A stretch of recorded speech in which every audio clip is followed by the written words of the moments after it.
उत्तर प्रदेश के एक छोटे से गांव धनियापुर के किनारे एक पुराना शमशान था। गांव के बुजुर्ग कहते थे कि उस शमशान में रात के बाद कोई नहीं जाता। वहां कुछ ऐसा था जो चिता बुझने के बाद भी जिंदा रहता था। लोग कहते थे कि जो भी वहां आधी रात के बाद गया कभी लौट कर नहीं आया। लेकिन कुछ रहस्य होते हैं जो खुद को खुलवाने के लिए सब्र नहीं करते। रमेश नाम का एक युवक हाल ही में गांव में बसने आया था। वह शहरी लड़का था जो गांव में अपने पुश्तैनी घर को दोबारा बनवाने आया था।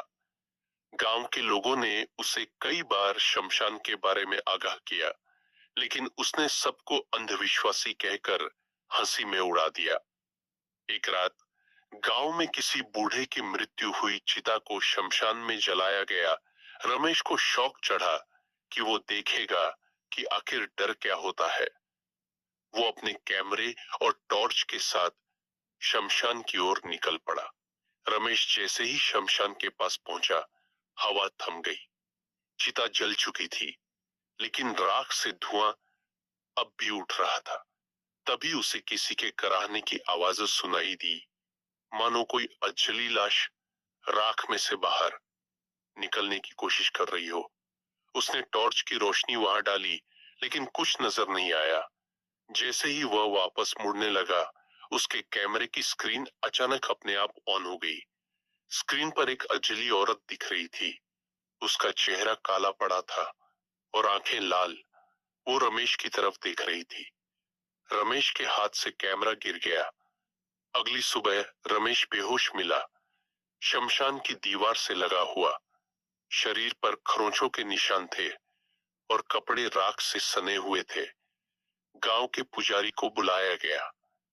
जब रमेश को होश आया, उसने बताया कि एक औरत ने उससे बात की थी।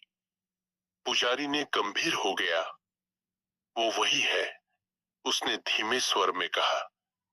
कौन? रमेश ने कांपती आवाज में पूछा। पुजारी ने बताया, 25 साल पहले इस गांव में एक विधवा औरत को डायन कहकर जिंदा जला दिया गया था। चिता पर बांधकर वह चिल्लाती रही, लेकिन किसी ने नहीं सुनी।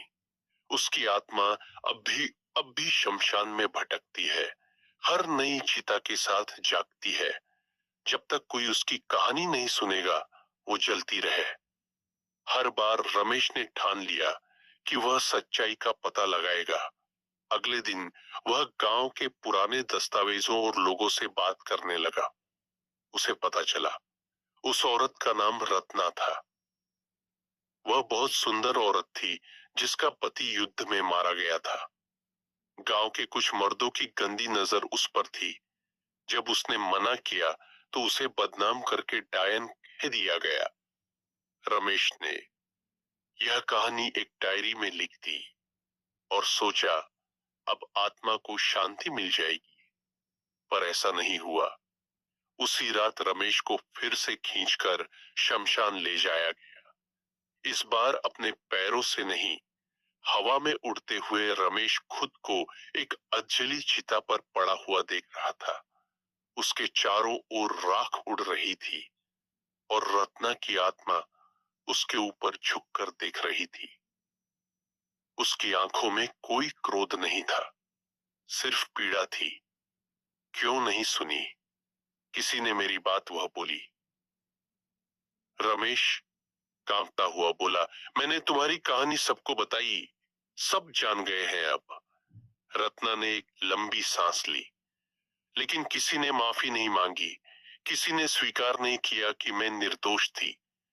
मेरी आत्मा को तब तक शांति नहीं मिलेगी जब तक कोई उस चिता को फिर से जलाकर सच स्वीकार न करे। कैसे? रमेश ने पूछा।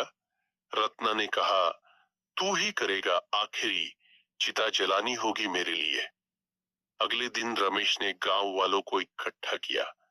सबके सामने उसने सच बताया, कैसे रत्ना निर्दोष थी, कैसे गांव के कुछ मर्दों की लालच ने एक बेगुनाह की जान ले ली। कुछ बुजुर्गों की आंखों में आंसू थे। एक बूढ़ा आगे आया, वही जो 25 साल पहले उस औरत को चिता पर बांधने वालों में से था। उसने रोते हुए जमीन पर सिर रखकर माफी मांगी। उसके बाद पुजारी ने अंतिम संस्कार की व्यवस्था की। राख को फिर से अग्नि में रखा गया। इस बार बिना डर के, बिना झूठ के रत्ना की आत्मा एक सफेद धुएं में बदल गई और धीरे धीरे हवा में विलीन हो गई। गांव के लोगों को लगा अब सब खत्म हो गया है, लेकिन रमेश जानता था हर चिता एक कहानी होती है और हर कहानी की एक अधूरी आत्मा। एक रात फिर से उसने शमशान के पास एक औरत की हंसी सुनी और अब की बार वो रत्ना नहीं थी,